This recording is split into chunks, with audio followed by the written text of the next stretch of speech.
Well, hello, hello, hello. It's your girl, Sean LeRae, coming to you with Boss Talk Live. You know, it's Wednesday, so it's 6 o'clock and it's time.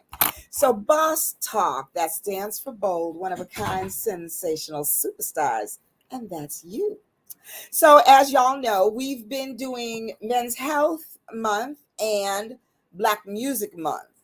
And you know, I love my music. So I am really excited about my guests tonight.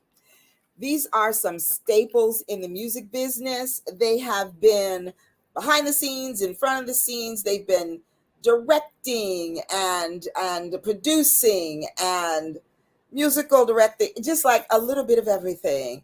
And the basis of it all is their musicianship. And so I think there's a thing about being like a real musician when you kind of wear a bunch of different hats and you're good at all of them and you can just make music happen. And, you know, music soothes the savage beast. So we're going to bring on, I have three gentlemen. So, yes, it's gentleman time. So I have three gentlemen coming on tonight. And so I want to start with our first guest, who is Wayne Linsey. So Wayne Linsey is a musician, producer, arranger, songwriter, and TV personality. Wayne has worked on stage and in the studio with legendary artists such as Whitney Houston, Stevie Wonder, Aretha Franklin, Earth, Wind and Fire, Babyface, Diana, Chaka, Beyonce, Jennifer Hudson, Yolanda Adams, the Jacksons, and so many more. As a multi-talented instrumentalist, Wayne is known for keyboards, but plays guitar, bass, and drums as well. Wayne is no stranger to the jazz genre. He was a pioneer in what is now known as smooth jazz, having written and produced for saxophonist George Howard in the mid-'80s, including George's biggest hit, No, No, and the title cut, A Nice Place to Be. Wayne has also written and produced for guitarist Paul Jackson Jr. He wrote for and recorded with the legendary Miles Davis and recorded with Marcus Miller, jazz greats Stanley Clarke, Gerald Albright, Nancy Wilson, Norma Brown, just to name a few.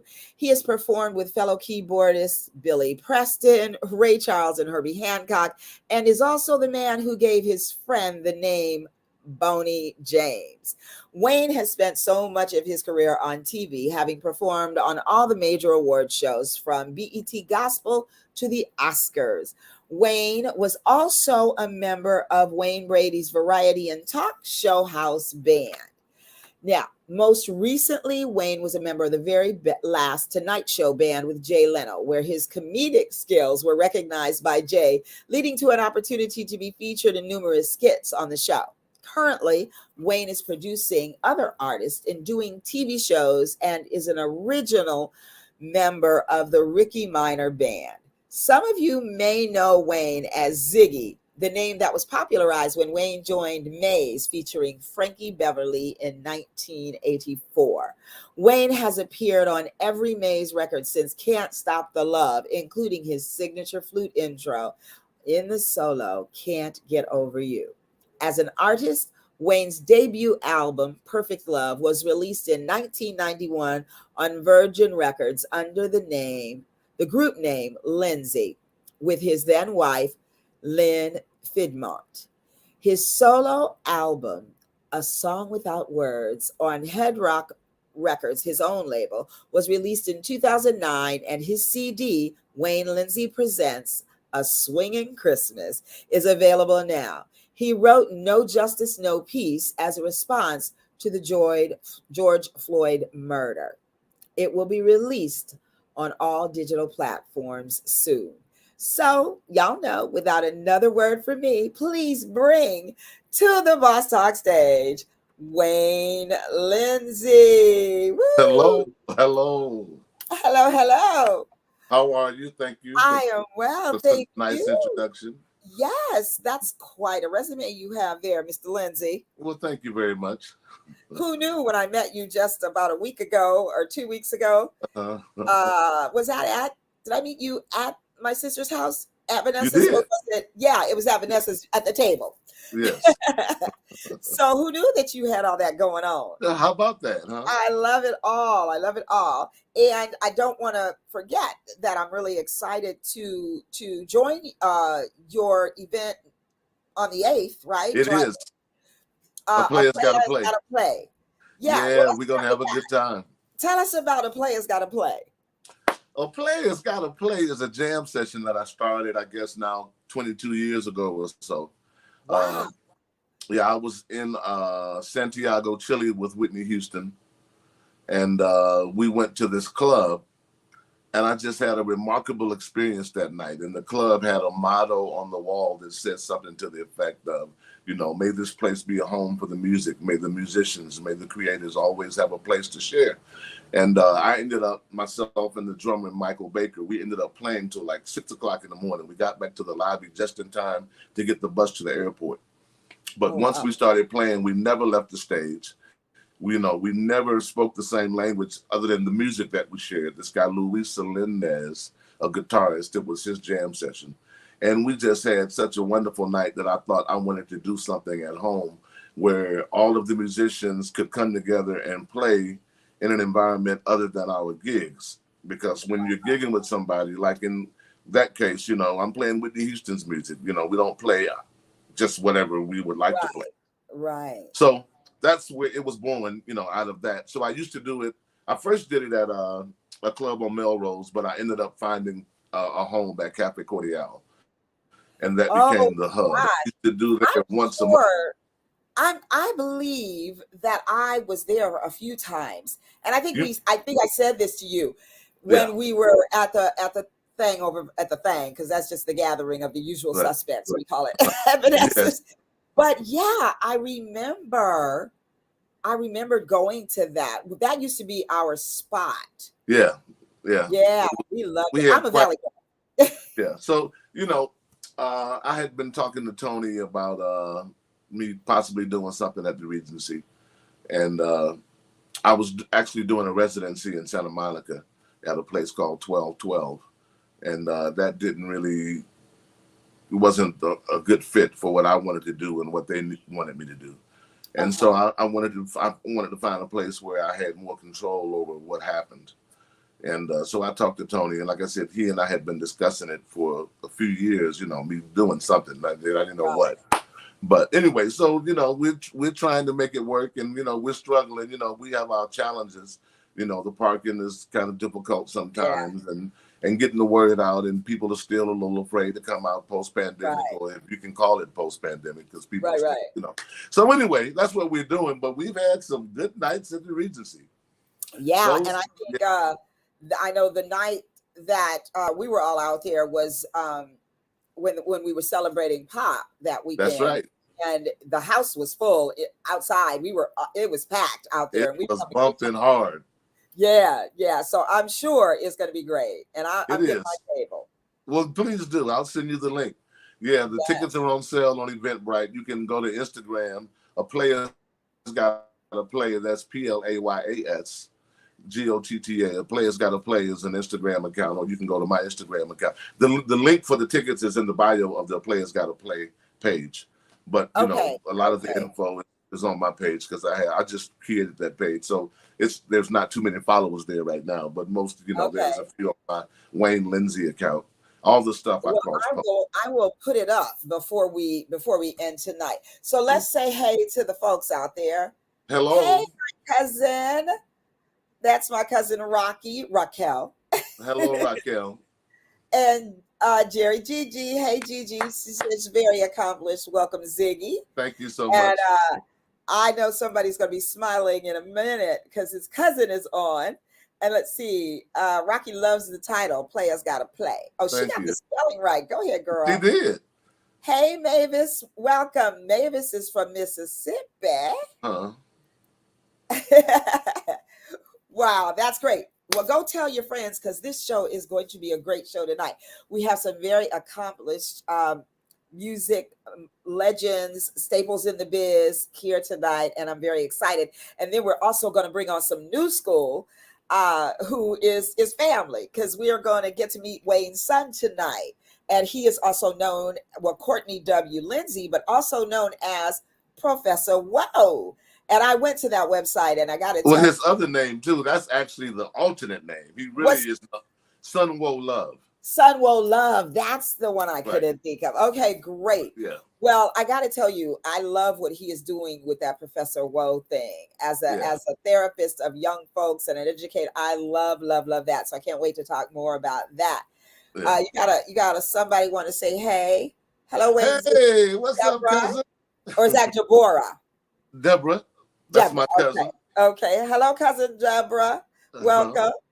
So, well, let's take a second, and I want to bring on our next guest. And so now, this is someone that you all know and don't know that you know, maybe. Amar Khalil. Amar was born and raised in the music mecca of Oakland, California. He has been honing his music craft since the tender age of 11 years old, y'all. And in 1998, Amar became the lead singer of the Platinum Plus R&B group Toni, after frontman Raphael Sadiq left to pursue other musical ventures. Amar's smooth, sultry tenor voice and incredible stage presence has been a perfect fit for Toni, and has made him a crowd favorite across the globe. With no new Tony's project in sight, Amar went into the lab to bring you something new from one third of the famous trio. Amar's new single, By My Side, is sure to engage its listeners with every riff and melody. By My Side is an instant classic. Not only is Amar an accomplished singer, he is also an actor with a list of acting projects under his belt, such as National Fitbit commercial, Hewlett Packard, Wives with Knives crime scene show, Sacred is the Flesh with Nas, and his latest project with Regina King's One Night in Miami. By My Side is available across all music download platforms: iTunes, CD Baby, Spotify, Amazon Music, Google Music, and more. So, without another word from me, please welcome to the Boss Talk stage, Amar Khalil. Hey, hey. Hey. If it's too noisy out here, let me know. I can go in. I'm sitting on the balcony here in Hawaii, I'm just enjoying myself. Uh, so it's a blessing to be here. How are you guys? we are doing well. Fantastic. How about yourself? Man, wonderful, wonderful. Out here enjoying Hawaii, the beautiful weather. Can't Yeah, ask for much more. I Yeah, can't be mad at you. Nice. man. Please don't be mad. Well, I want to thank you for agreeing to come on, and I want to thank your family and your beautiful wife for allowing you to come on your vacation in Hawaii, because Right. I know that they are letting you have this time to be on the show. So tell them Oh yeah. I am truly grateful. Oh, most definitely, most definitely. Getting in trouble with families. My last week's guest was on the road and got home, landed, came on the show, but he didn't know that his family had actually planned to take him out for Father's Day since he wasn't home. Mm. So I don't want these families getting mad at me. Nah, for sure, for sure. Let's see. Somebody wants to say, Janice McDonald says Wayne is the best. Hello, Yes. hello. Cousin says, hey. Another cousin. Yes. Woohoo. Amar, welcome. Amar, I Okay, have to tell you that your cousin is my faithful supporter. She tunes in every single week. that's what's up. That's what's up. That's what's up. Now, you guys have to forgive me. My allergies have gone bananas on me today, and right Okay. now I'm all stuffed up. My That's all. eyes are all swollen and puffy, and I can't even put on no lashes, y'all. I don't know, No, it's all good. It's all good. but I'm gonna be all right. So I want to say how Amar and I got to know one another, because it was Super Bowl weekend and there were all these performances going on over in Inglewood. And so I was running down the roster And my friend, who was the guest at the time, was my friend in Soror and designer Tiffany Scott Clemente. And Tiffany was like, "Oh, we're like, oh my God, Toni, Toni, Toni. Oh my God, we haven't seen them in so long." And da da da da. And then Gigi types in, "My uncle is the lead singer that replaced Raphael Sadiq." And we were like, "What? You never told us that." And so she put up a link that had your photo. And then Okay. you popped on because I'm not sure, did it alert you or something? Yeah, it did. It did. It alerted me because she, when she put it on there, she put at Amar Khalil, yada yada yada, and said what she said, and I was like, huh, click. And then he came out and said, "What's going on here?" And so I said, "Oh, hey, we're talking about you." And then as he joined in the conversation, I later said, "Well, I'd like to have you on someday." And so Uh-huh. we're making it happen. I love And it. here we are. I love it. So Wayne, do you know Amar and vice versa? Or know of is usually what happens. We we well, we have not met, but of course, Toni Yeah. is one of my favorite groups, since they first came out. And I know a lot of the guys who've been involved. I was mentioning to you, I believe, that Carl Wheeler, who played keys with the group, Yeah. he Yeah. ended up joining Maze later, which is, Yeah. and Jubu, and who was also in the band. He wrote a lot of stuff. He's a good friend of mine, and he's also in Maze.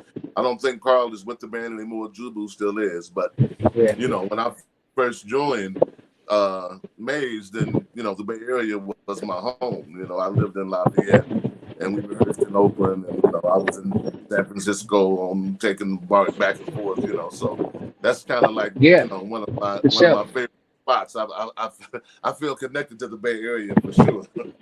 Matter of fact, Yeah. we recorded a lot of the Maze records in the Bay. So and Frankie still lives there. Yeah. So yeah, I feel a connection to you, my brother. Although we've Oh never yeah, really but met. listen. So Oh yeah. Oh yeah. Yeah. Yeah. No. No. No. I'm about to blow your mind, though. I'm really about to blow come your on now. mind. Oh, I can't Uh-huh. wait. So my best friend, my homeboy, the late great Jay Spencer, jazz saxophonist for What? Motown Mo Jazz. Um, you Whose guys record I did some did? music for him. You guys did some Yeah. music for him for the show, and me and Jay came to your house there in Los What? Angeles, and you were dating or married. I don't want to get you in trouble right now, but the light skinned chick, she had like a little short, nice uh haircut at the time or something like that. It's been That was some my wife. years. That was your Yeah, wife, that was my yeah. wife. So Man, yeah, so mother we of my came to the children. house. Yeah, we came to the house and she fixed dinner for us. And of course I What? didn't have That all this. music. I didn't have Gray and all of that. But me and Jay Spencer And you came to your probably house didn't because have you had like to go. And I had hair like I had hair then, and you guys were going over arrangements for the show. I nah, love crazy. it. What year are we talking?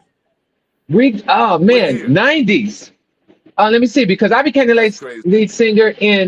the lead singer in '98 of the Tonys for 20 years, and and that's when Bruce Nim had Steve McKeever had Motown Mo Yeah, Jazz, and that's right. so and so and Yeah, I so it was in did the night. Jake's record over there. I also did the Norman Brown. I did Norman's first two records Exactly, and exactly, Jay and me Spencer. and Jake, yep, Yeah, and Jay, me and Jake I was came so sorry came to about your him house, passing. and man, that hurt. Man, That what a that small hurt so world. She bad. Yeah, yeah. So Yeah, yeah, man. so we know each other, Yeah, but it's been well, so it's good to see long. you again. Yes. Yeah, man, for Yeah, that's sure. great. I'm excited about that. I love it. I love it. I do. Yeah, Rocky says she loves some jazz, Yeah, and yeah. Deborah You did says, blow "Hopefully, my mind Lynn." with that one. Right. yeah, man. It Yeah, was it that's was it definitely was great. Well, we cleared that up, Deborah. Yeah, no, it was good. It was good. that was Lynn. I'm not sure. We got some feedback, and I'm not sure if it's the wind over there for you. Okay, you know what? You know what? Yeah, Let me yeah, let that's me cool. let me let, let me see if I can dip inside. I was trying to not bother them. Hold on. Okay. I think that has already subsided. Yeah, let me try to get Yes, in here. right. Hold up one sec. Yeah. Yes, Deborah, it is a small world. Absolutely. I love when that Yes. happens. So, well, Wayne, while Amar figures that all out, so tell me, how did you get started in music?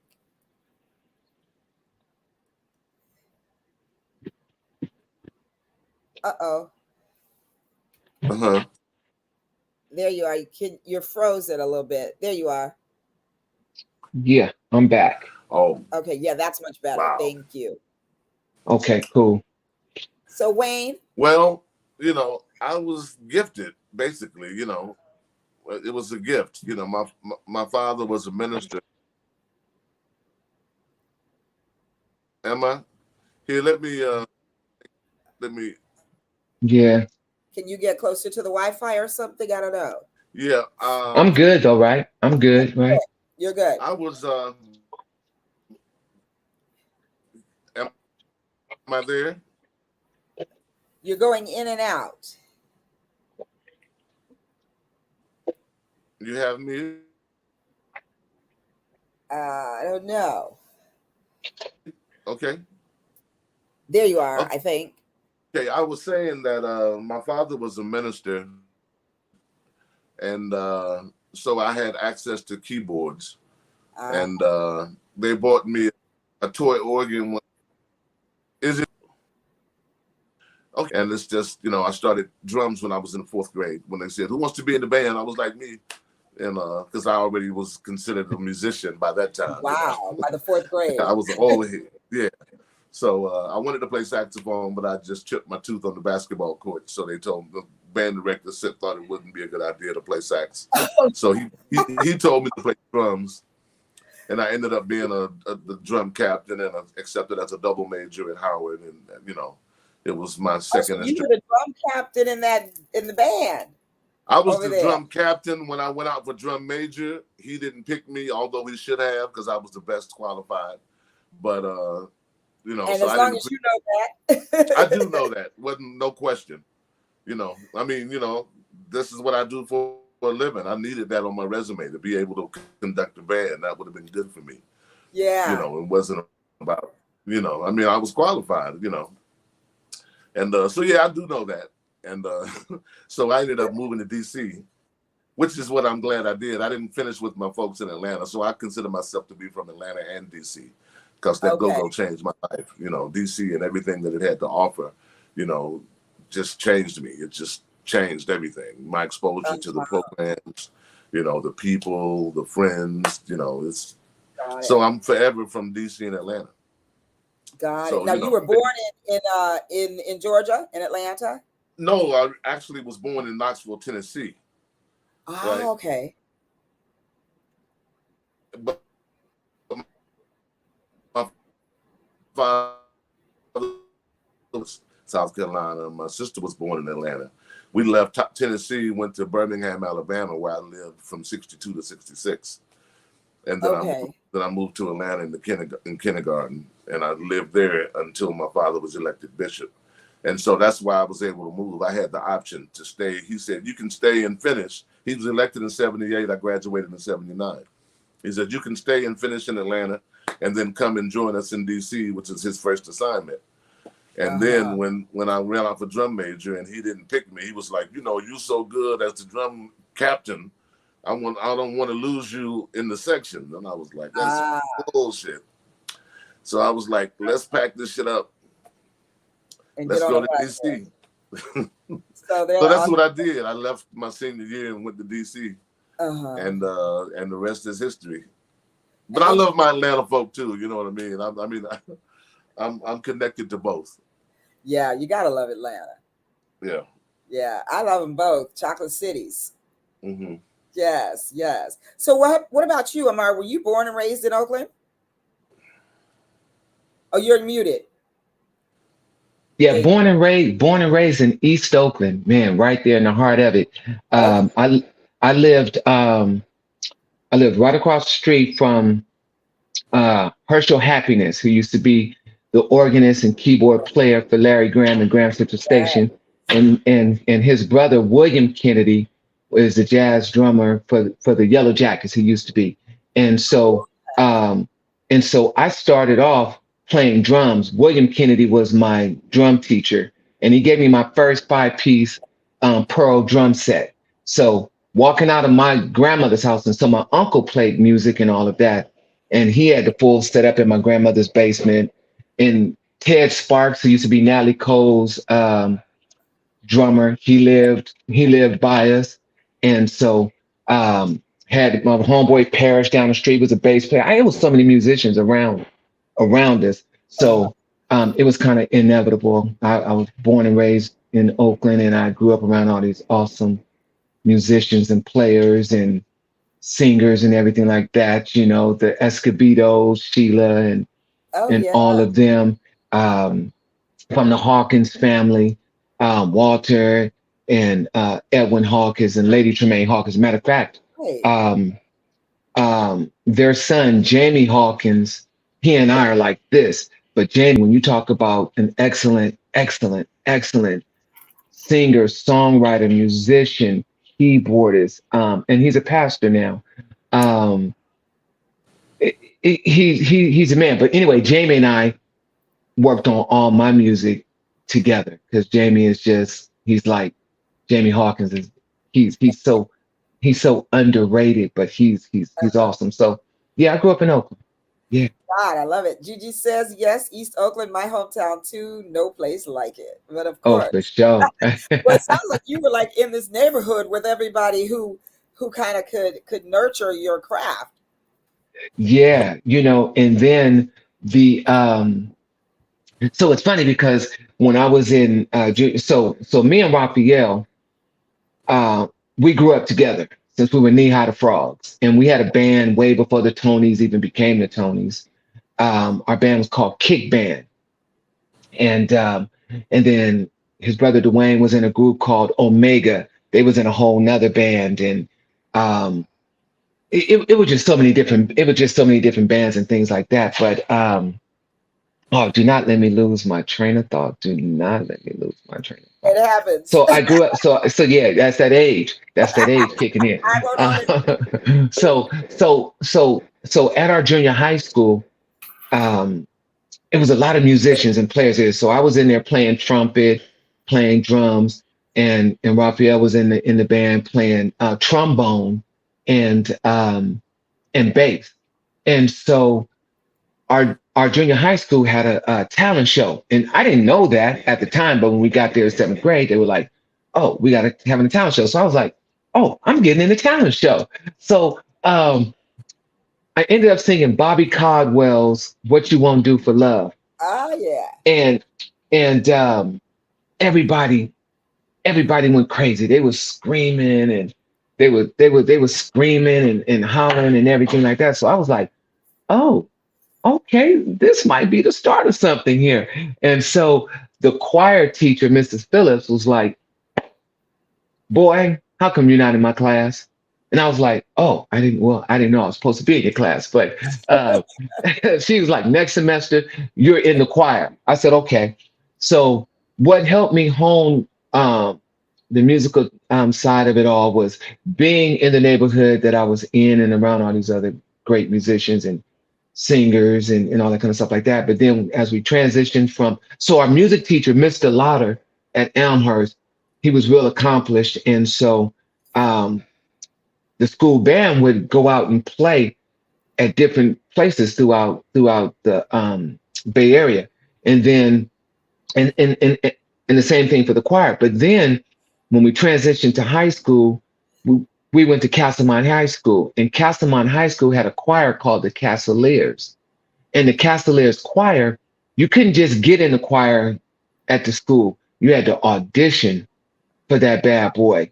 And so I auditioned, got in. Raphael got in because he was playing the bass and it became the choir's band. But I sung Ben by Michael Jackson. My voice used to be super, super high. It's still there a little bit, but of course, as you get older, you know. But I sung. So when I sung, I only had to do one part of the audition. So there's like three different parts. It's like you have to sing. After you get through singing, then Mr. Reader is gonna play some stuff, some scales on the on the piano, and you gotta follow those bad boys. And then he does some other stuff, and you gotta be on. But when I got through singing, everybody in the choir stand ran out to see, and I was little in high school too. I'm 5'11" and a half, but I want to tell everybody I'm 6 foot. Um, As well. but in high school, I was itty bitty. When I tell you, I didn't even know I was gonna grow. And as a matter of fact, I didn't grow until 2 years out of high school. But anyway, only had to do one part of that audition. And so Mr. Reader, we used to go to Michigan, um, Oregon, Utah, and sing in different competitions. And this was all during high school. And so we went to Jamaica and performed for the Prime Minister and Oh, wow. all that kind of stuff. Yeah. So our high school choir was, so that's how it did it. And so Wayne, Carl Wheeler Uh-huh. was in the Cavaliers. He was Wow. one of the keyboard players. Rodney Franklin used to be a part of the Cavaliers. Wow. It used, man, so many, Tim from the Tonys, Dwayne Wiggins from the Tonys. I mean, it used to be a bunch of musicians and singers that lived in the Bay that went to Castlemont because our jazz band ran by Mr. Cole, Gregory Cole. Uh-huh. They traveled as well. So yeah, that's how I honed my thing. I know I said a lot, but yeah, You get to. I love it all. Uh-huh. Gigi says she remembers the Cavaliers. yeah, for sure. Oh, Yeah. and Chantel Denise, hey girl, hey girl, hey. That's the Texas Twister. She just landed on Texas soil. Uh-huh. Okay. Thanks for tuning in, sis. So I'm trying to play with the layout. No, I don't like that. Mhm. Don't like that. Where'd y'all go? I don't know. Oh yeah, it went small on us. It went Yeah. small on No, us. I don't like that. But You I, had the side by side, and there you go. yeah, I That's guess that the works. best. That Oh works. yeah. Okay. So Shadi wants to hear some singing. So we'll get to that. We'll get to that. So, Well, okay. I could definitely play something. You sing. Oh, I want you to. Wayne, do you sing? Not really. I've Yeah. been known to, but I'm not a singer. But sometimes I might, I mean, I'll do something occasionally, but I don't consider myself a singer by any means. Right. But you But have I sing in the so you studio. can I make it sing on happen. my records. Sometimes I sing in my shows. But like I Okay. said, I know the difference. Right. I play for the real singers, so it's like I'm not, Right. James Ingram and Stevie and those, and Aretha and Whitney. Uh-huh. I know the difference between me and them. So it's like, that's people. Right. Matter of fact, that's kind of what A Song Without Words is about, which is the title of my first solo album. This guy told me, you need to sing. People don't want to hear no piano player. You need to start singing if you want to be considered to be a real artist. So I wrote, No, that's not true at all. No, but that's how a lot of people feel. Listen to just the music. Yeah, but there's a difference. There's a difference.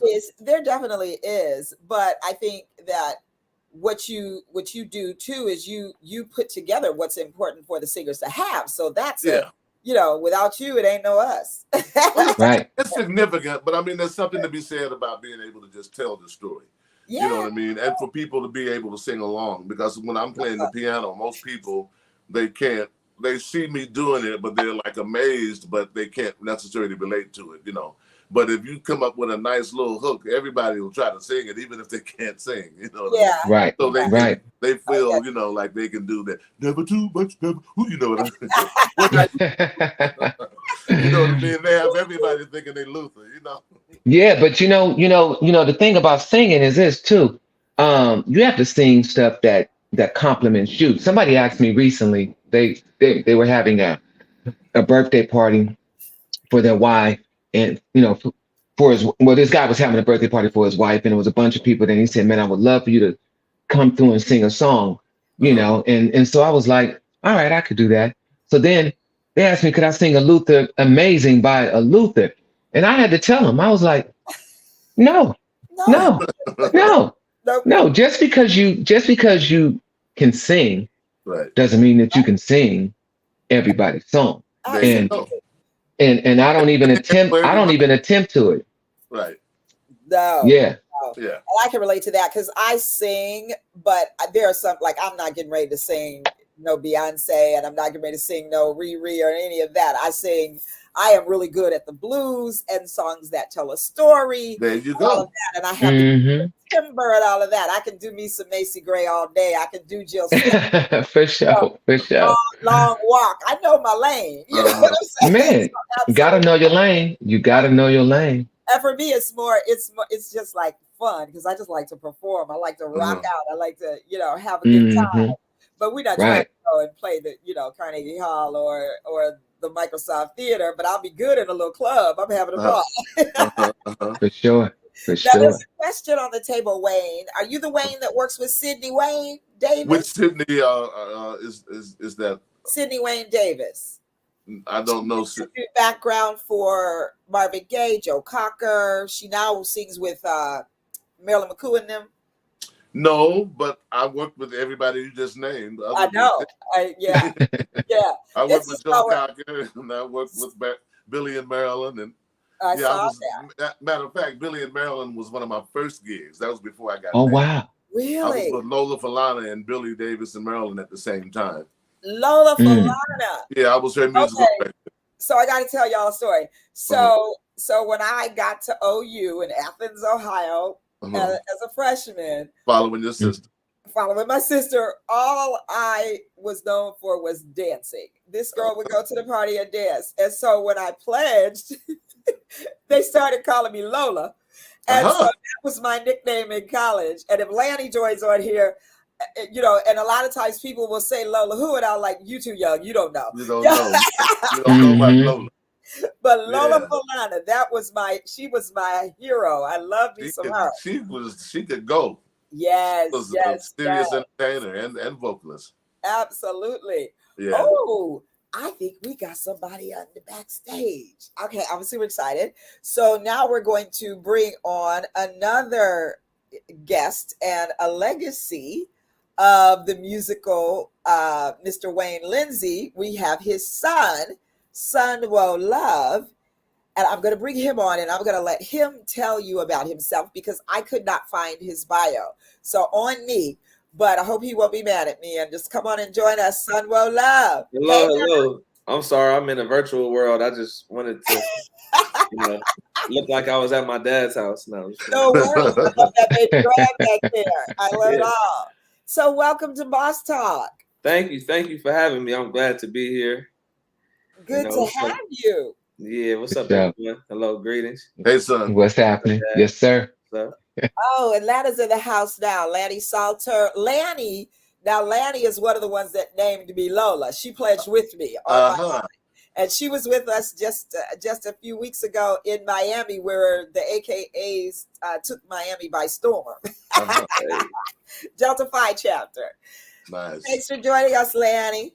So, Son Wo Love. Tell me about that name. So the name basically came. I was asking God, how come you love some people more than you love others? Pretty simply, and how come I'm not one of those people? Mm. And I was in Pomona and I was driving and I just heard just the voice of the Lord just say, I see you like the sun and I know you by name and I know you intimately. I know you. Ooh. And then the next a couple days later, I woke up and the first word I heard was Sun Wo. And it was actually Sun Wo, Black Samurai G. And so Sun Wo to me just means shine like Wo. It's just like a command, like go forth and shine like Wo. Don't play small, go ahead and be who you were called to be. And that's just not a command for me. That's a command for everybody who I come across. So it just shapes my perspective of myself and the perspective of other people that I have. And then Black Samurai means servant of the Lord. So that's how it came out. You better come on up here and school us tonight. I love all of that. I love every bit of that. Thank you. Yes. So you are still, I guess, and started out as a gospel rap artist. Is that correct? No, I didn't start out that way. Okay. Ooh, do tell. Tell the story. Look, my dad's shaking his head. No, I started out more so, just making music that I was hearing on the radio, making music that I was listening to, and really, didn't have too many filters, didn't have too many things that I wouldn't say. And then, it's a long story that came forward from that, but just got to witness transformation in my dad, got to witness transformation in my parents, got to witness transformation in my own life and through the church that I ended up, going to with my dad playing keys at, and it really just kind of like started shaping my mind and heart a little differently. So my music began to change. So it wasn't anything that I did like, oh, I'm about to be a gospel artist. I never set out to be a gospel artist. I just set out, it just something shifted where I wanted to make music that was honest.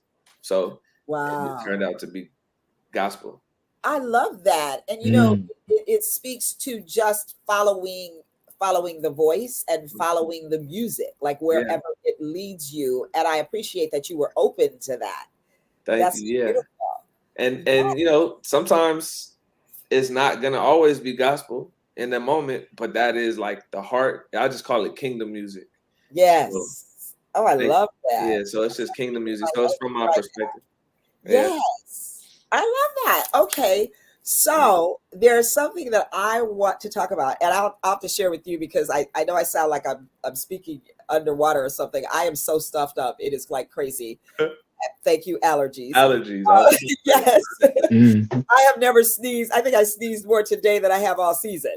So, but I do want to talk about Professor Woe because I am fascinated and I have fallen in love with Professor Woe. And there's one song that I could not find last night when I wanted to show it to somebody else. So you'll have to tell me where I can find it. Okay. But it's the one that talks about the wiggle. Oh, the wiggle dance. Wiggle dance. Wiggle dance. So tell us about Professor Woe. So I've been a part of this organization called Children's Defense Fund Freedom School for about 10 years now. And I was a SLI, and then I was a SLI as a servant leader intern. Then I became a site coordinator. Then eventually I became an elevator trainer, which is like almost the highest you can go in that world. It's like getting a black belt in that field. And then I was a site coordinator, by the way. Huh? Is it after school world? Yeah, no, this is summer, more so summer. Okay, because I was a site leader at after school world. Oh, yep. Thank you. Okay. And so I ended up doing one of the summer programs, and the principal saw me and she said, "We want to hire you as a teacher." So I ended up getting hired full-time as a teacher. And when I started teaching, I realized that my students were disengaged in some areas. They didn't like certain math. They didn't like certain history. They didn't like certain things, certain students. But they always liked music and they always liked rap. So I started writing raps with my kids. We would write raps in class, but the raps would be about what we just learned. And then this would get the kids that were disengaged, this would get them engaged. So I just realized, they really like this. So we kept writing raps. Then my catalog kind of grew. And then the pandemic happened. I was teaching 4th grade. Then the pandemic happened. And I realized, once again, my students weren't waking up. They weren't getting online a lot of times. They weren't checking in on the camera. And so I wrote that song, "I'm feeling good. I'm feeling great. I brushed my teeth. I washed my face. I'm about to shake the sleep off and do my wiggle dance. Oh, I'm going to shake the sleep off and do my wiggle dance." So, I know it. Yeah. So I was just thinking about my students. And then that's how it came up. I was like, I need to give them something to like kind of motivate them to get up in the morning. So that's kind of how it happened. I love that. It's music that motivates me to get up in the morning. I know that. Yeah. So, and I love the disguised learning piece because that's what led me to be a therapist. I was teaching, I put together a disguised learning program and took it to LAUSD, and they wouldn't let me do it in the school, but they let me do it in the after school. And I had been a site coordinator and a director of the after school program. And so then we went to doing my own program. And so I would go 3 weeks to every school in the Valley. I'd spend 3 weeks there, finish off the 4th week with a culmination ceremony where the kids would perform, do a fashion show, and make jewelry, because I'm a jeweler. So we would make jewelry and they'd give jewelry. I like your glasses. You like my glasses? Yeah. Thank you. I didn't do these, but I could have. I like it. I told her the same thing. A shout out to Simone Smith, because these are her earrings. I only wear certain people's earrings. I wear my students' earrings, Roz Designs, and Simone Smith, LL Cool J's wife, because she makes stuff that I just love. Look at those. Aren't those great? Yeah. They got some pizzazz to them. So shout out to her. But so we were learning French, jewelry design, and music. Wow. And I used what I knew, and they were learning social skills and all that kind of stuff. But what I got was that these kids were coming from families that were depressed and oppressed and destroyed and disrupted and all of that. And I just felt like you can do more, because I could hear my grandmother, to she who much is given, much is required. To she who much is given, much is expected. Because one said required, one said expected, but both grandmothers had that saying for me. Wow. And so I thought, you should do something. And then I went online and boom, all the schools popped up. And I went finally to have a meeting just to keep the girl from bothering me and end up enrolled. And so at 50, I went back to school to become a therapist. Wow. Now I am. And I think the music, like I use music and art in this therapy thing, because I feel like people sometimes might not have words to express what they're feeling, particularly if they've had some kind of trauma. But there's always a song, that even songs without words, Wayne, that speak to their heart. I have played some stuff that made people cry. Yep. Just from the music. So I love that whole concept. So Lanny said she needs to do the wiggle dance in the morning. Yeah, listen to it. Absolutely. And I'm not a black belt. I'm a senior blue belt taekwondo, but I'm not a black belt. I was saying that it's like getting a black belt in that world of education, like Right. So you have an educational black belt in that field, for freedom schools, Yeah. When I found out that Gigi was a black belt, I was like, girl, you better go, because Gigi is so quiet and unassuming. But she is a bad girl. Obviously. Yes. So I have a question for you, Wade. So did you discover Sunwo had this musical talent? Was it automatic? Like, how did that come about in the family? Well, interestingly enough, I'm one of those people that when I was little, I always thought that I would probably end up with a woman that was talented so we could have talented kids. Okay. So, you know what I mean? When Lynn and I hooked up, I always prepared my house and his life to be successful in music. In other words, he had a drum set before he was born. He had 5 keyboards that was in his playpen. You know what I mean? He had every access to everything, and he was always there, right? And then 7 years later, then Lil Mama was born, Alana, right? Now, the two of them have totally different personalities, And also, Courtney, he suffered a burn when he was about 15 months old, and he had to have a skin graft and a surgery that I think that kind of made him a little more, subdued in terms of personality. He's just like a real quiet, like an angel spirit. Courtney really is like an angel. I keep an eye on him. I mean, he really, even to this day, he's like a walking angel as far as I'm concerned. Wow. My mama says to me, my mother says, son, you all right, but Courtney got your daddy's spirit. And I say, well, he got it through me, so it's cool. It's all working, exactly. You know what I mean? It's in the family. You know what I mean? But to answer the question, let me speed it up. So Courtney when he would see me play the piano when he was really young, it seemed to me that he looked at it as though I'm not as good as my daddy, so I'm gonna do something else. So he wouldn't just play if he wasn't instantly good, right? So he took sports and made sports his thing. He did soccer, he did basketball, he just found his own little lane, right? And then my daughter came out. Well, I don't know if I told you, but my ex Lynn, their mother, is a singer. We had a record together on Virgin, and we've done a lot of stuff together. She's successful in her own right vocally, and as you know, in her own career. But anyway, Alana came out like singing from like day one. I mean, I got video of her at like 2 weeks old trying to imitate her mama's notes, right? So we used to call her Little Magic, you know, when she was 2 years old. Little Magic, you want to sing, right? So we'd give her the microphone and stuff that, you know, and she'd start singing. And so Courtney wasn't yet singing, you know, he was still a sportsman. So I remember we had a party at Leon Ware's. I threw a surprise party for their mother at Leon and Carol Ware's clubhouse in the marina.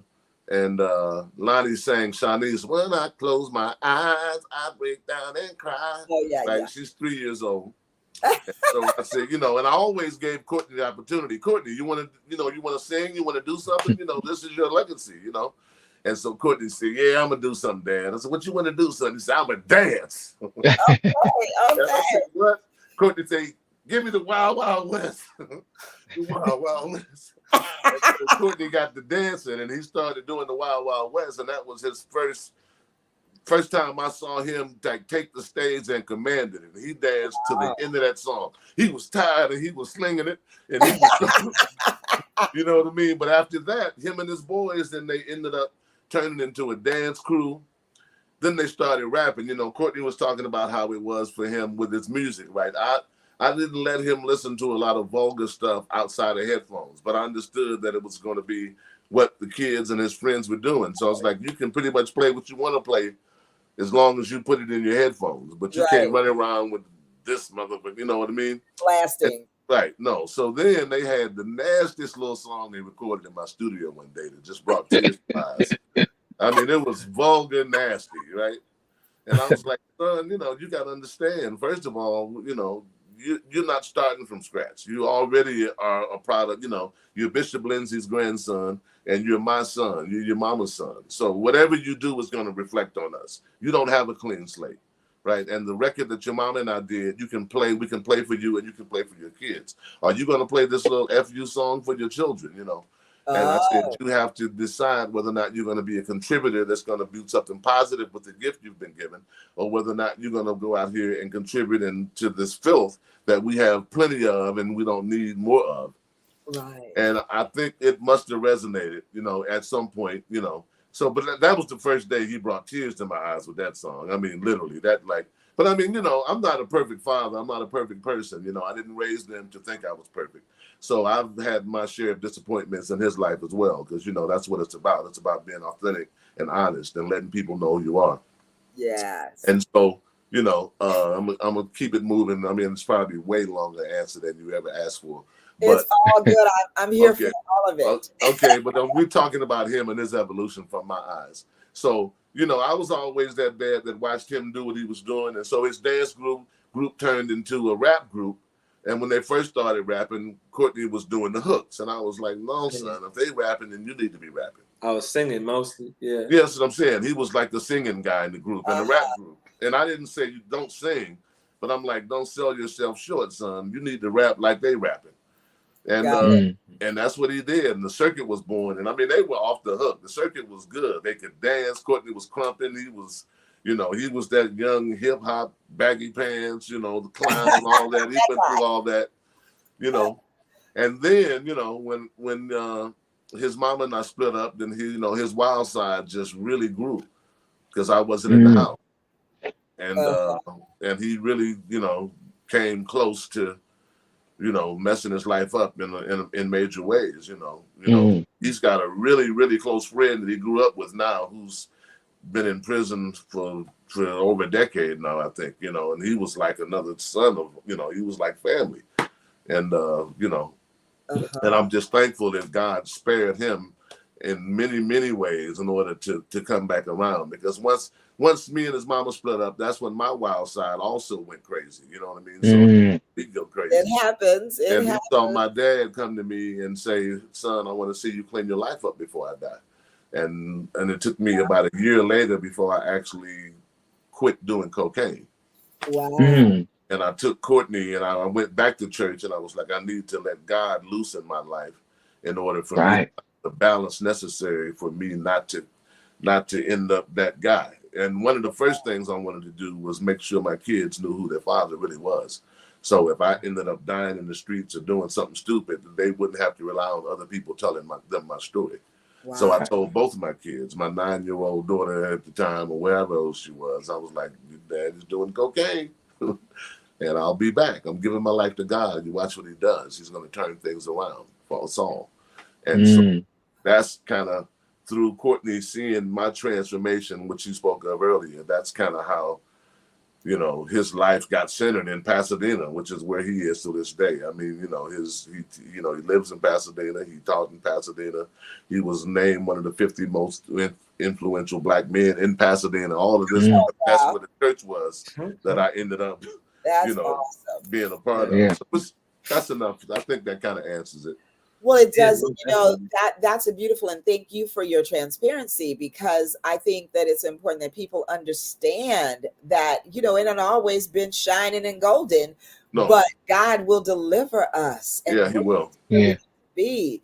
And I love that you, Courtney, were, just like I said before, you were willing to listen. I love all of it. I am here. I mean, it took a while.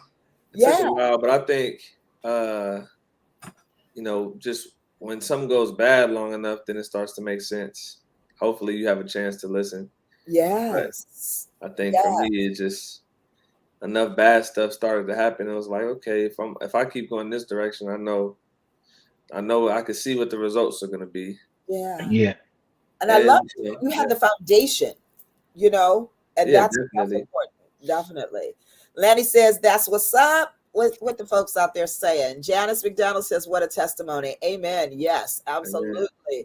Real talk, you are the bomb. Okay, that's Lanny. Amen. That's Georgia talking, y'all. Yes. So I want to ask you some things, Amar, because I know you were with Toni. Now is that group forever gone now, or tell me, what is that about? No. Well, you know, as far as me being a part of it, it's over. I did my 20 years. And I can really say 20 plus years because I had always been around since the very beginning. Right. And so their whole 30-year journey, I was a part of, you know, even going out on the road doing the first tour. And it kind of came full circle. But when I first went out on the road with them, I was they didn't have no budget. So it was really about family and homeboys being a part of everything. So I was out there ironing clothes, taking stuff to the laundromat, getting it washed and cleaned. I was a roadie, and I was always a barber. So I was a barber to the stars. I used to cut all the cats' hair for the Oakland Raiders and the Warriors, and some of the cats for the 49ers. And then when anybody would ever come to town, they would be like, "Who's the barber here in Oakland?" So before I ever hit the stage as the lead singer of the Tonys, I remember when Chucky Booker came into town, and I went to the concert, the Janet Jackson concert, and that was the first person that ever gave me $100 for a haircut too. And so you know, from Public Enemy to Guy to New Edition to everybody. So to answer your question, the Tonys are still going. It's mainly Dwayne, Timothy Christian Riley, the drummer. He's back with the group, but Dwayne has a couple other guys singing. It's really not what the Tonys could be. You know what I'm saying? And so at this point for me, I'm done. And so Carl Wheeler, which Wayne has spoke about earlier, who was with Frankie Beverly and Mays. Um, it was Carl Wheeler as an original member of Tony. Elijah Baker, the bass player, original member of Tony. Antron Ice Cream Hell, who was the original member. And then Jubu, he's quote unquote original member because he came after the first album. And and Jubu still plays with Frankie. But so it's Carl Wheeler, Elijah, Antron, Jubu, and myself. We have a group now called 3TOB. And the 3T stands for Tony. And the OB, 3TOB, original band members. Good, I like So so now us five have a group, 3TOB, and we just finished our first EP, and we're getting ready to drop that real soon. We got Dave Hollister. So what they did was, since Jubu was always featured on Golden Time of Day, Frankie Beverly's cut in concert, we did that over, and we brought in Dave Hollister to sing that. As I mentioned earlier, you can't sing everybody's song, but we added that. We added that song to the EP, and Dave Hollister is featured on that. And then everything else is me being the lead singer. And it's a good project. It's a good project. We got Derek DOA Allen, who's an extraordinary bass player, singer, songwriter, and all that kind of stuff. He produced he actually co-produced a couple tracks on the project. All of us are writing and producing on it, and it's really good, man. It is. If I could just say so myself, it's like, when you do something that's not really good, and you play something for somebody, and you're kind of hoping that people kind of dig it, so you can say, "Oh yeah, okay, cool." But I was actually listening to it day before yesterday, and I was just in the car and I was vibing to it, and I was like, yeah, this is good. I was like, this is good. So that's what I'm kind of doing right now. So the Tonys is over, and 3TOB is what's happening. Okay. So I want to take you back a little bit, though. Okay. I ran across something on on YouTube. Okay. And sometimes that's good, sometimes it's not, but it's all what it is. Yeah, for sure. A thing on YouTube called Loyalty No Royalty. Oh yeah. So after watching that right there, I was seeing like there was some mess in the game back in the day. Oh, very much so. And I think the thing that stuck with me the most was just the kind of, y'all were young, folks were young and didn't really know what to know, right. What they didn't know what they didn't know. And so I forget who it was. Somebody went somewhere to lay down some tracks for somebody else and learned that person asked them about, how many points are you getting? And he was like, points, what's that? Yeah, that was John McClain. John McClain and all of them over there. Janet Jackson, right? Yes. Asked, well, why are you not getting these? And he's so like, well, wait, I'm supposed to be getting points. So he goes back and starts asking questions. Yeah. And Elijah, I remember Elijah, and what was the name that some girl in school renamed him because he said he was always bougie? Elijah, Javon Bourgeois Baker. Yeah. So he was he family, or was it the other two? Because I remember. No. So Elijah and Raphael are first cousins. They're Elijah's father and Raphael's mother are brother and sister. Okay. And then Antron Ice Cream Hell, the one of the keyboardists, and Timothy Christian Riley, the drummer, they're first cousins because their mother and father were brother and sister. And so, of course, Dwayne and Raphael are brothers because they had the same father. Okay. So the group was basically the only, Carl was the only one that wasn't related to anybody, but basically the whole group was family. Yeah. So what was this deal where there were three of them up front, but everybody else was playing on the stuff, but the only three of them appeared on the album covers, but there were six Well, always recording. the first album, Wing Polygram Records. I can see his face now. Oh my God, because a friend of mine married him. I can see his face. The world is small. Yeah. I could see his face. I can't remember the president's name. Ed Eckstein. Okay. Eckstein. Yeah. So they thought Tim kind of looked like Babyface. And then they said Dwayne was, this old suave kind of guy. He had the little perm process up in his hair, with curly. And so, of course, Raphael being the lead singer. So there were 6 members in the group from day one, but they thought those 3 looked the best. Wow.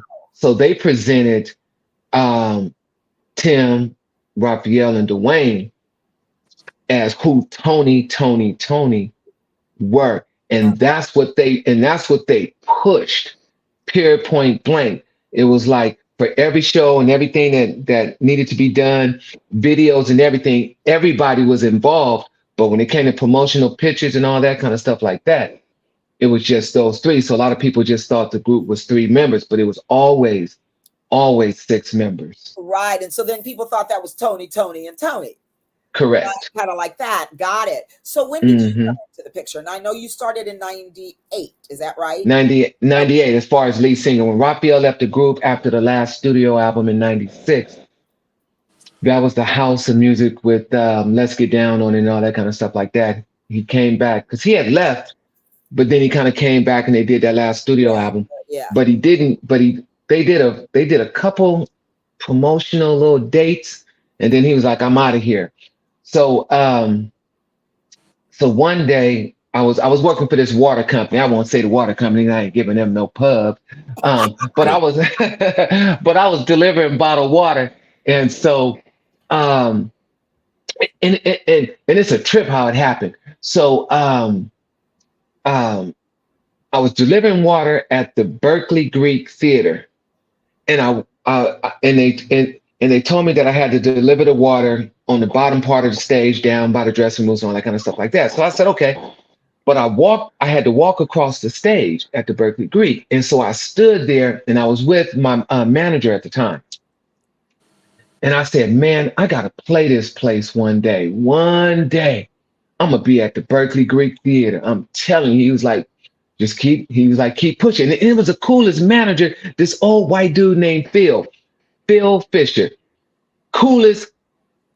Coolest dude ever, because if I could just tell you all the stuff that he did when he knew that music was my life, he would just let me off at any given time. And not only that, he would actually say, look, I'll go with you, but we're gonna have to work a little later to finish up the route. But I want to go. So he was so juiced about it. He would go to interviews, and we would be in uniform, but we would go places, do interviews, and I'd have to go sing somewhere and all that. But anyway, so we're walking across the Berkeley Greek, and I said, I need to play that. So over the next, I don't know how long it was, days or a couple weeks, I was getting off work, and I got off work early, but I was still in the big water truck. So I said, let me stop by Dwayne's real quick and see what's happening. So I pulled this big old water truck in front of Dwayne's studio in West Oakland, and I had so I got out, went inside. So he was in there working on some music.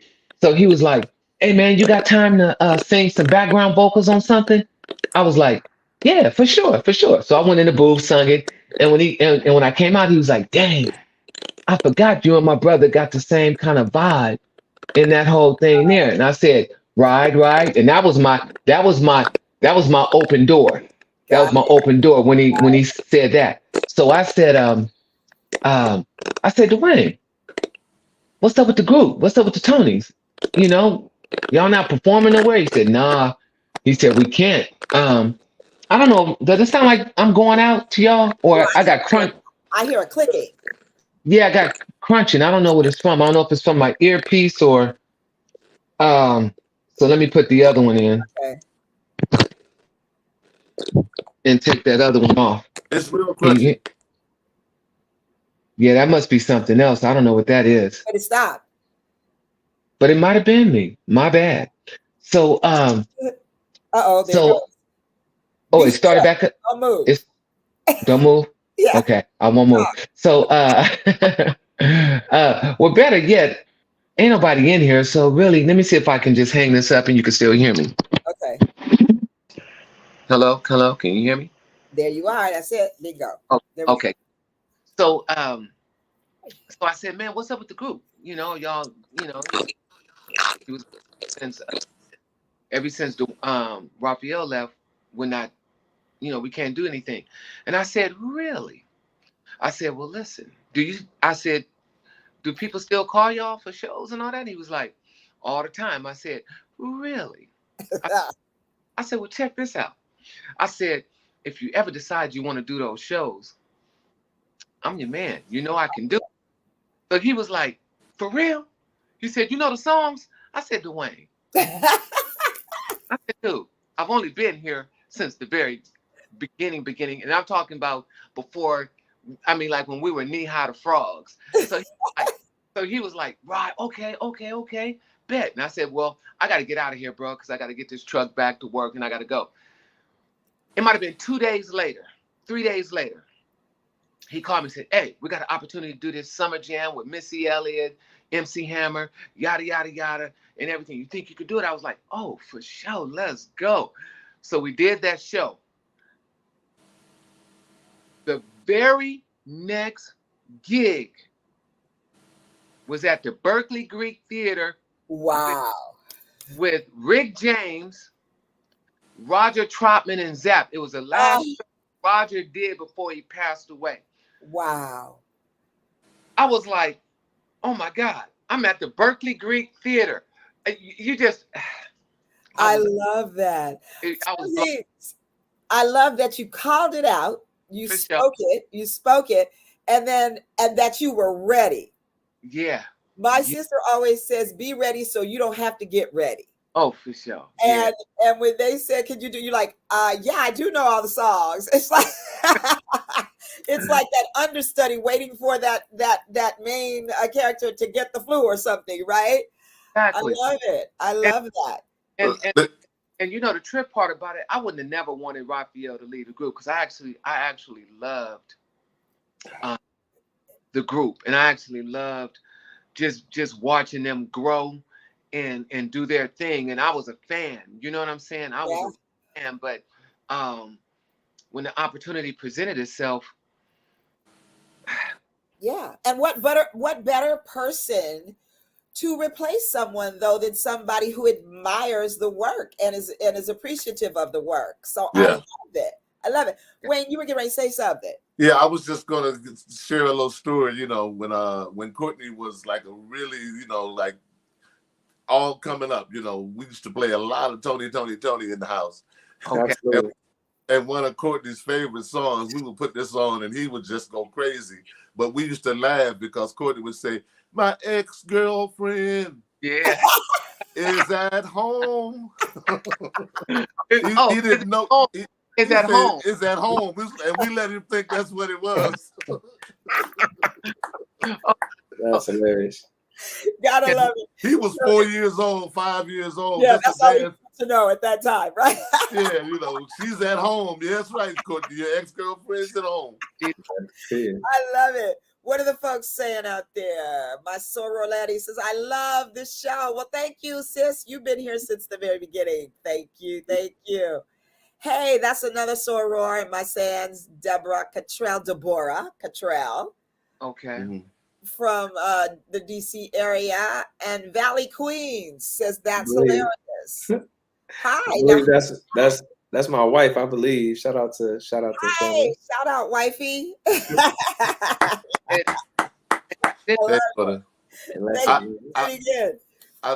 you for lending him to us for a while. Yeah. I would like to give a shout out to my other bloodborn daughter. I mean, my other bloodborn child. That would be Alana.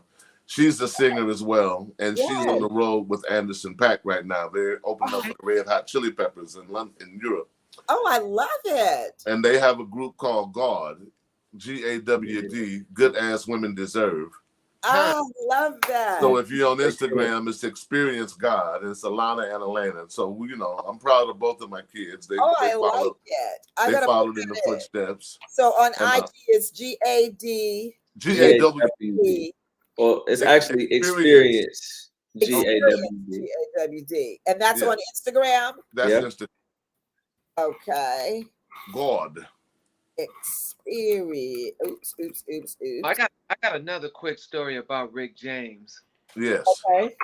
So that night when we performed at the Greek,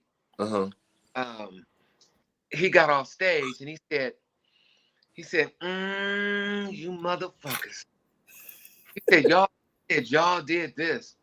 He said, okay, but I'm gonna see you at the next show. He said, I'm gonna see you at the next show. So the next show that we did a show in Sacramento. He wasn't there. The very next show that we did after that, after those first couple of shows that I did, we had a show in Colorado with him. So we opened up for him in Colorado. So we did our thing and we were like, yeah. So he got out there and he was killing. And he was working hard. He was working so hard. That was the night in Colorado that Rick James had his stroke. That was the first time he had ever had his stroke. What? So, but he finished the show, and when he got off stage, they were helping him off stage, and he was humped over, and we were at the bottom of the stairs coming down as he was coming down the stage, and they were helping him, and they had the ambulance there and everything, and they were getting ready to put him on the gurney. And before he got on the gurney, he looked at us and said, I got you, motherfuckers. and all we could do is just bow down. And, absolutely. But man, I'll never, ever forget the moment. So being with the Tonys was, as you've seen in the documentary, Loyalty, No Royalty, there's a lot of stuff that happened. Yes. At the end of the day, the journey and the experience was absolutely beautiful. And it was almost like you said, Brother Wayne, when you said that, you going through your trials and your tribulations and the thing that you go through, that's what makes this life so beautiful, is when you can understand that it's a journey called life.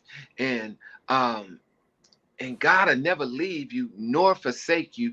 Mm-hmm. You just got to be open and willing to receive what He has. That's it. That's so true. That is so very true. Thank you for that. Yeah, you're preaching. Valley Queen says, hello, great stories. And then here's the IG. Thank you, because I was trying to write it, but not fast enough. There we go. Thank you. Experience God.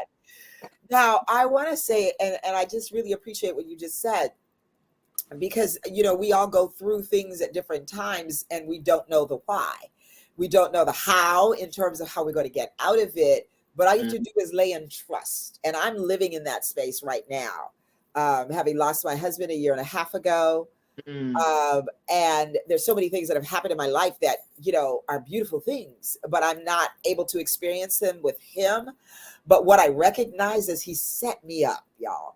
He set me up for such a time as this. And so everything that I'm doing now, my office on Ventura Boulevard, my employees, my private practice that's going crazy and wonderful, and the things that this show, all the things that we had talked about, he set me up, got me ready, because God gave him that task as my husband. And so I appreciate that. And that's actually what helps me every single day when I'm feeling away about the loss. I just have to go back and remember the good times, and also remember, the purpose. We all have one. And And we never understand the why of things, but there's always, God knows it always, and He always will back it up with taking care of us. So all of these stories remind me of that. So thank you for sharing them. For sure. Yeah. So I want to hear some of the music. So Wayne, Yes. tell me what I should go find, and let's listen to it real quick. Well, I think that, in today's climate, you should probably play No Justice, No Peace. It's long, but we don't have to go to the end. Okay, so that's where do I find? Is there a way I find it real quick, or should I just send it? The easiest way is just go to my website. Okay, I'm there. And it's on the front page. And I'll tell you a little bit about me from a writing standpoint and that history. I mentioned earlier that, I lived in Birmingham from 62 to 66. My dad is from Atlanta. He and Martin Luther King were high school classmates. And my dad was a part of the civil rights movement. Matter of fact, he's directly behind Martin Luther King in the Birmingham March, and they rode in the paddy wagon together, and they were in the jail cell together before they split him up, before the letter from the Birmingham jail was written. All of that, the people, when 16th Street Baptist Church was bombed, our church shook. Those were our friends. I grew up with the family that pastored that church. So with all that being said, after, in 66, I moved to Atlanta, and I grew up in that civil rights mentality. I saw Dr. King in his casket, and I understood. I was a member of Concerned Black Students at my high school. We grew up conscious. And so I write conscious-minded songs from time to time, and I've written quite a few in my life.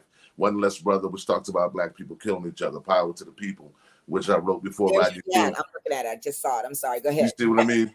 So, I've written quite a few songs, like I said, I believe that it is our purpose as musicians to try to at least, make a difference and at least comment on things that really matter in life. I write love songs too, but it's not just about that. So anyway, after George Floyd was murdered, then I could not sleep. This doggone No Justice, No Peace hit me like a brick. And I wrote the whole thing in like a matter of 2 or 3 days. I edited the video, I sang it, I played it, I did the whole thing. And it's really 8 minutes and 46 seconds long, just so you have an understanding how long this knee was on his neck. Wow. But I won't, you can go to my website to watch it, but you can play as much of it as you feel like. I'll play a few minutes because we are already at 7:24. I understand. But I so love this conversation. So let me find myself here. I'm gonna get really good at this one day. Hold on. It's all right. I'm enjoying myself too. Thank you for having me. I appreciate it.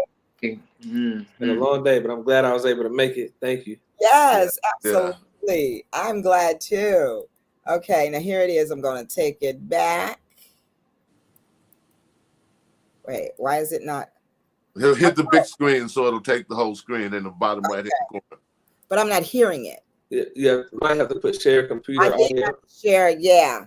Okay, well, let me go back. Let me just stop the share. And then sometimes they have that tap. I usually see that on Zoom. I don't know where to find that on here, but let me look again.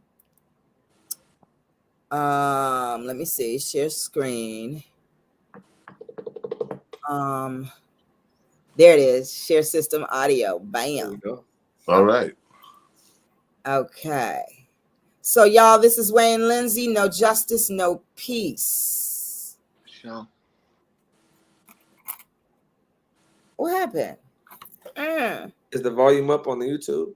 Oh, go to the right next to the settings. See that little looks like a Wi-Fi service? Next to it, to the left, to the left. To the left. To the left, where? To the left of the circle. Oh, right here. Right. Yeah. Thank you. Okay, here we go. Okay.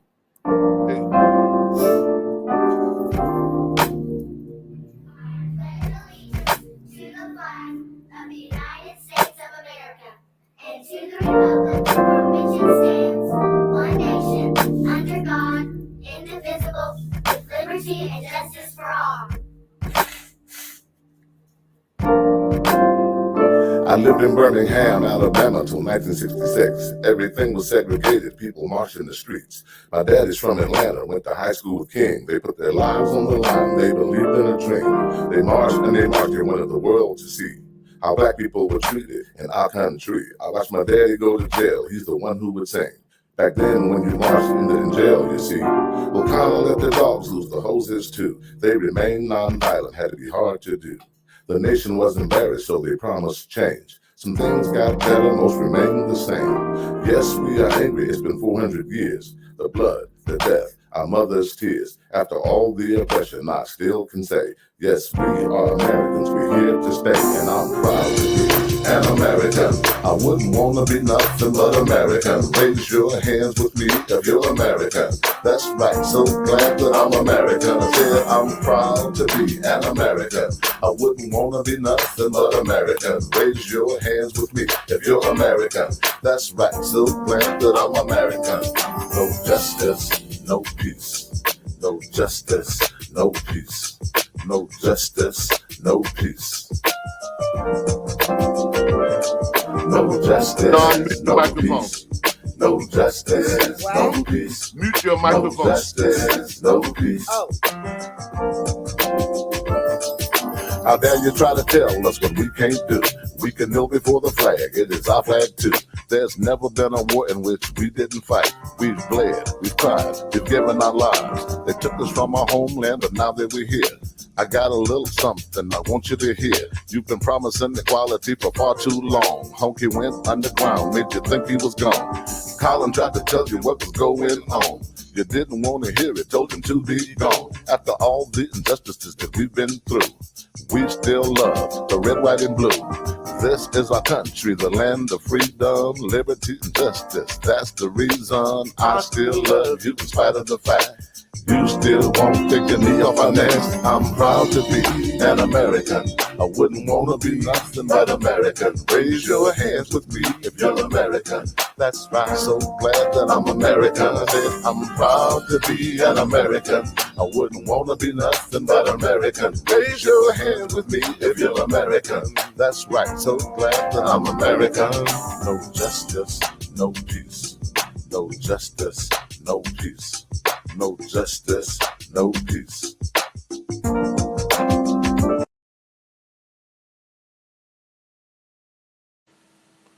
Hey, unmute your mic now. There you, I like that. thank you. I'm so sorry to have to cut it, but I absolutely love it. Yeah, that's fine. Find that on WayneLinseyMusic.com. I'm putting it right here. right. Mm-hmm. Wayne Linsey Music.com. So check that out. Here we go. WayneLinseyMusic.com, and you can hear that and so much more because the brother's been doing some stuff for a long time, and it's amazing. And I love those locks you had back in the day. Thank you. Deborah says, very nice. So, okay, Amar, we're going in order here. Where's something you want me to play for you, brother? You want me to just play it? Can you share it? I don't know if I can. Can I give you permission to share? I got my little Bose speaker here. I mean, I could just. I want to make it happen. What you got? You ain't said nothing but what? That's right. You be ready. I remember. Let me. I'm just messing with y'all. Let me see. Let me turn this. Battery high. Connected to City of Kings. Yeah. Connected to. Let me see. Okay, hold on. I gotta make sure this. Give me 1 second, cause it sound like it. Hold on. Well, this is a song that Jamie and I did. Jamie Hawkins. 1 second here. Vanessa Epps, so talented. Thank you. Yes. We echoing. I know. Hold on 1 second. Yeah. Hold on. That's all. Battery high. Connected to. Can y'all still hear me? We can. Yeah. Okay. We got that echo going now, though. Ready to pair another device. Connected to only one Amar Khalil and City of Kings. I don't know why it still got you guys on. Hold on. Hold that thought. Okay. Van Janice is hollering at you. I love it. Oh, where did he go? He's trying to fix his setup. Oh, okay. Well, maybe in the interest of time, while he's fixing that, we should go and see what Sun Will Love has for us. That's one thing we could do. Okay, I like it. So where shall I go? Should I go to your? Where did I see Wiggle Dance? The Wiggle Dance? Or you tell me what you want me to play. I mean, there's a lot. I feel like there's a song called 8 Parts of Speech that could be a good one. Professor Woe. Yeah, Professor Woe. So just go to professorwoe.com. Yep, I got it. And then if you press watch. Okay, watch. Scroll down to the 3rd video. It looks like a little cartoon. Okay, in the interest of time, Amar, we went to him, so hold that thing. Oh, it's all good. Okay, let's see. It's pretty short. You said the 3rd. Let's see. I see class in session, and then days of the week, and the conjunction. That one, the conjunction. That one. Okay. Let me get it. Let me go back over here, and I'm gonna share the screen, and I'm gonna share my. So yeah, this is a audio song. this time. There we go. And don't forget to mute your mic. Oh, mute my mic. I'm gonna do that now. Illustrated by Ronnie Robles, written and produced by myself. So this is on an album called Blackboard Volume 1. It's out on iTunes and Spotify, everywhere, all the streaming sites, and yeah. Okay, hold on one second. I'm gonna go back over here and mute me. Make the screen big. Thank you.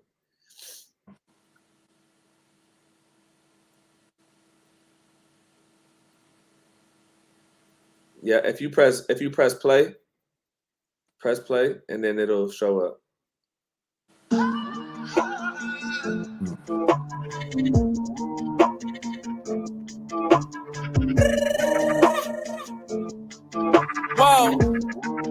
Whoa, let's go.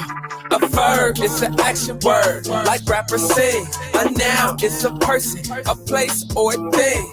Adjectives are used to describe a noun, like beautiful, intelligent, black, and brown. Wow, whoa, oops, oh my. Interjections are words of surprise. A pronoun is a noun, but basic. He, she, him, her, or they are replaced. It's a preposition, it's preposition. Before, like on, under, after, before. An adverb helps describe the verb, like quickly, swiftly. How did it occur? I got broccoli, grapes, carrots, and beets. The conjunction is the and in between. First you learn to rap, then you teach. These are the 8 different parts of speech. Peace.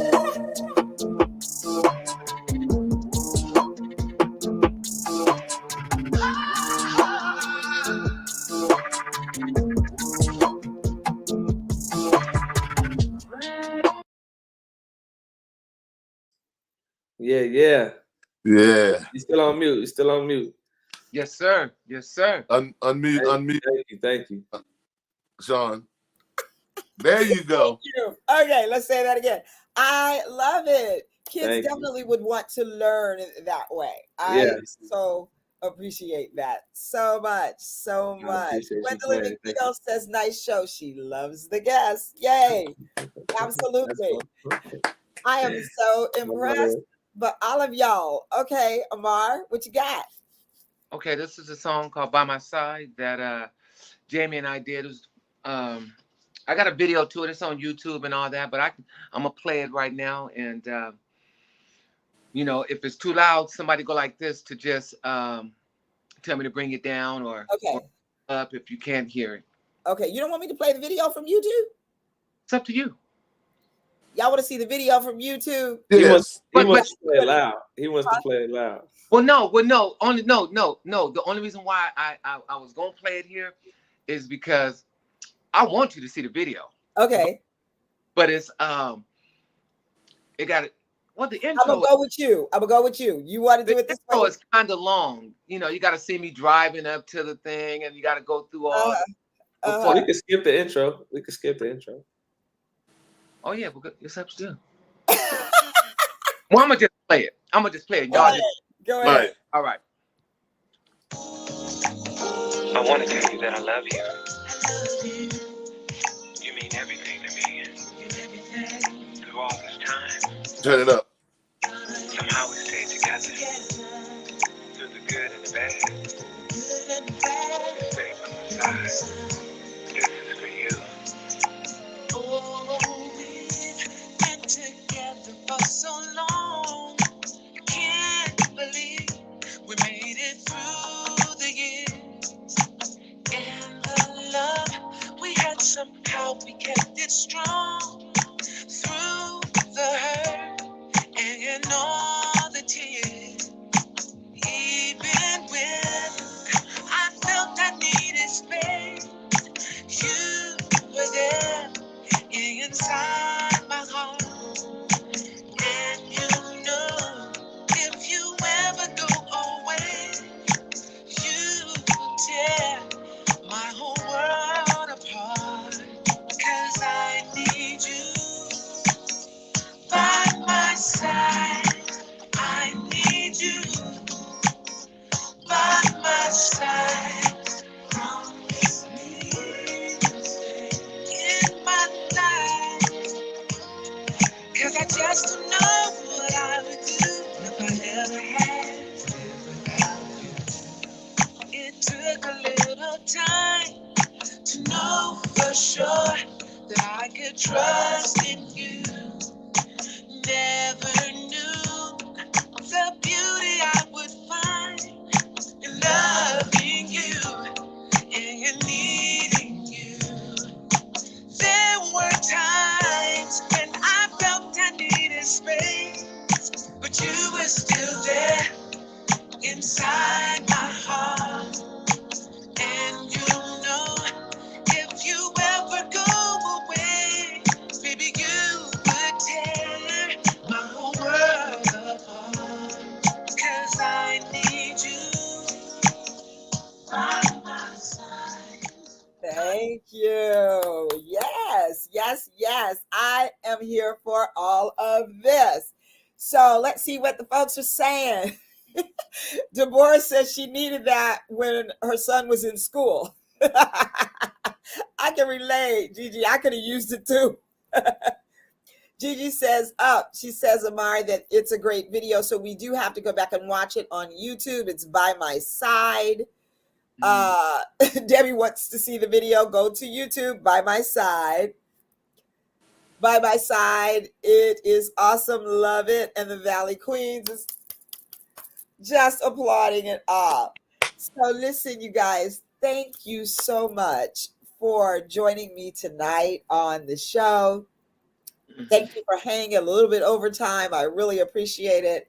Love everything you all are doing, everything you have done. Music makes the world go round, and it certainly is the thing that saves my life every time. So I appreciate what you all do, and I want you to keep doing it and let us know where we can find you and what you're doing next. So Wayne, you first. I know I'm going to put, what is that website? The YouTube, the event.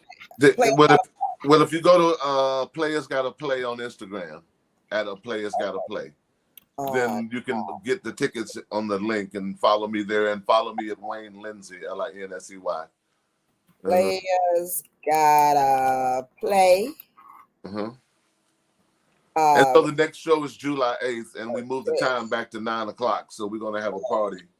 And my featured guest is going to be Babe Animal ATL. She's off the hook. She's been on the road with CeeLo Green recently, and she can really sing. She's my featured guest, one of them. And, so we're going to have a really nice party on that Friday. You know, I've been kind of catering to the crowd, and we have like a nice crowd that likes to party. So we, you know, it's a little more funky. They were calling us jazz night, but we're a little more funk than we are jazz. Yeah, I love it. So anyway, that's what Players Gotta Play. And so, and follow you at Wayne Linsey at Instagram.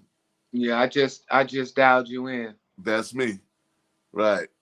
And Just then Wayne, also, what's your name? Wayne Linsey. Got yes, it. and also a player's got to play is the event page. Got Okay. it. Okay, did I get this right? A player's got to play for tickets for July 8th at the Regency. Yeah, both of them are at. You left the ad off of players got to play, but Okay, that's what yeah, it the ad. Yeah. Okay. Oh, And play then follow at Wayne Linsey. Okay, cool. follow both. Yeah. Follow both, y'all. All right, Amar, where we got? NIG. Only one, so it's only the number one, Amar Khalil. At only the number one, Amar. Yep, AMAR KHAIL. L. Wait. KAHLIL, right? Yeah, Here we go. KHLIL. Only Okay, one. got it. I love the Valley Queen. She got it, y'all. There we go. That way, Lindsay. And then Yes. okay, only one. And okay, did I get that? Let me see. Yeah, Bam. gonna Is that play us right? too. Yeah, Okay. yeah. Only one. Yep, that's it. Only one Amar Khalil. Yeah. All right. Perfect. So follow Amar, y'all, at only one Amar Khalil, and then Professor Wow, Sunwell Love, Yep. AKA Courtney W. Linsey. Yep. Yep. Where we find you? Cool. I'm everywhere that my name is. You can Google Sun, SUNWHOA. That's one word. Sun, like the sun in the sky. And What is whoa. what is it again? Sun, SUNWHOA. And then there's a so at Instagram it's Sun Whoa Love. Okay. Instagram. But if you put Sun Whoa, I'll pop up. I'm one of the few with that name. And if you put my website, sunwoe.com, and then there's also professorwoe.com. So Woe is just spelled WHOA. Okay. And, Professor Whoa. They got it in the chat. Right? Yeah, professorwoe.com, sunwoe.com, and Sunwoe Love on Instagram. Son Whoa. Oh, Lord. Shout out to Chuck in the building. He said follow both. Okay, I think I got it. Let's see. Google Sunwoe, IG Sunwoe Love, So, okay, Google professorwoe.com. Sunwoe. I get Sunwoe Love, professorwoe.com, and sunwoe.com. That's perfect. And then Bam. all those Sunwoe Love on iTunes and Spotify and all the places you can find music, Sunwoe Love. I love it. Yeah, go top of it, Amar. I'll definitely follow you back. Appreciate you. Thank you. Yeah, I got you too, Amar. Be I'm already following. on your page. Boss Talk LA, thank you. You are so welcome. Deborah Mills, cousin Deborah. Yes. Thank you all for joining. Yeah, it's all good, and it's so good to reconnect with you, Brother Wayne, because Hey, same here. What a blessing. I remember coming to your house and eating and hanging out and chilling, man. And that's so cool, ain't it? I love that. Yeah, man. Big eyes looking like your daddy. Robert Yeah. said that. I love it. Listen, you guys, thank you so much again for being here tonight. Wayne, I will see you on July 8th with all my peeps in the house. Looking forward to it. And Amar, is it A or by the way? Because they were saying Amar on it's Amar. Yeah. Okay, Amar. When you come down south, you and your wife, holla, we'll have dinner. Yes. And I want to definitely get you connected to some folks with some kids, Professor Woe. Absolutely. Appreciate you all. Love you all. Thank you for all of our viewers out there for coming back once again to Boss Talk Live. And I hope to see you next Wednesday at 6 o'clock Pacific time, 7 o'clock Mountain time, 8 o'clock Central time, and all of you East Coasters at 9 o'clock. It's your girl, Sean LeRae, and I'm going to tell y'all, shalom, y'all, live loved. Okay. Thank you for joining us on Boss Talk LA. All righty. Talk, that's bold, one of a kind, sensational superstars, and that's you. Peace. Love y'all. Peace. Much Y'all love. say, Peace. wait a Thank second, you. y'all.